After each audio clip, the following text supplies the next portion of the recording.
Each year, a committee of faculty members reviews applications from our senior class to select speakers during commencement. Please welcome our first student speaker, Chen. She will address the senior class and community this afternoon with her speech, and I'm going to let her pronounce the title for you. Ms. Chen, come on forward.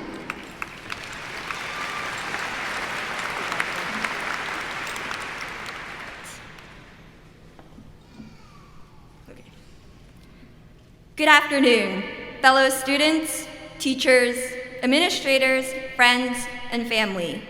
Per the title of my speech, Nosce te ipsum, I had contemplated whether or not I should actually deliver this address completely in Latin.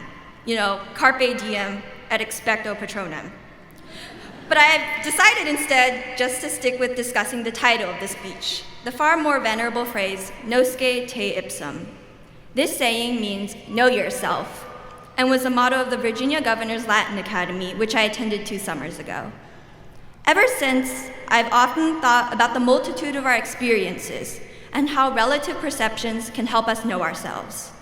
That is, we play different roles in different situations, so which role do we fit in? For me, I've been considered smart and diligent at school. In other scenarios, I might appear as a quirky math lover or an exuberant musician. And for all of us, we may find ourselves developing roles completely different from those in high school as we move forward in life. From these impressions, we face the challenge of nosce te ipsum, forming conclusions about ourselves based on external perceptions and disjoint experiences. Nevertheless, knowing ourselves is necessary to understand how we can become who we want to be. It provides us with a willingness to change. And in order to open our eyes and look outwards, we must look inwards first. More specifically, we ask, who are we? Not to others, but to ourselves. Unfortunately, there's a common way to obtain an incomplete answer if we equate nosce te ipsum to taking a simple impression associated with a single experience and letting it define ourselves fully. Thus, we stop short of knowing ourselves. For instance, getting a D on an APUSH essay? Sometimes we just want to use it to convince ourselves that we're not good at American history. Or last person to be picked for a team in PE? We could easily settle into the thought that we're unpopular or bad at sports. Persuading yourself and others that this is nosce te ipsum happens more often than you think. I thus encourage you all, and myself, not to follow this strategy, for it is paramount that we continue trying to know ourselves completely. Each step forward in our efforts to know our strengths and interests can help us focus on what we excel in. Then we can succeed and also help others in turn. Moreover, as we notice consistencies in our experiences, we grow in self-knowledge and are less likely to be influenced by adverse experiences. We can thus more confidently try new things, as simple as speaking to an unfamiliar person sitting nearby or taking on a new hobby. So rather than determining oneself from a few instances, I suggest branching out and seeking new experiences every day. You never know if you might like them, but don't be too discouraged or encouraged immediately.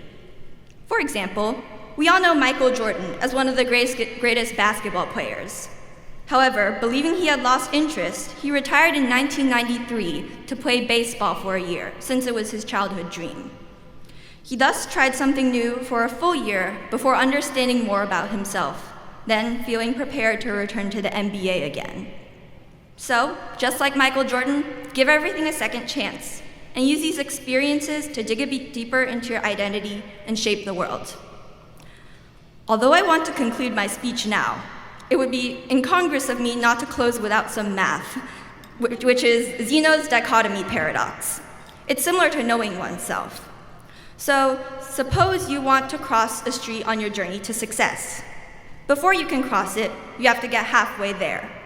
Before that, you have to get a quarter of the way there, 1/8, 1/16, and so on. It seems like there's an infinite number of tasks, and the starting distance is unknown.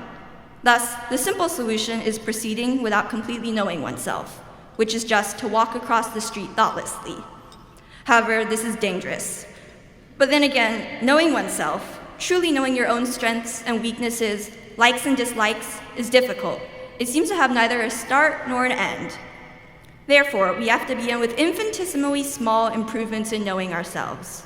As we know more, our principles become stronger, and we discover ourselves exponentially. Slowly, we make what seems like nothing into something, a whole identity. And this, nosce te ipsum, to truly know oneself, will be essential to how we can take control of our lives and shape our journey to success. Congratulations, everyone. Best wishes to all.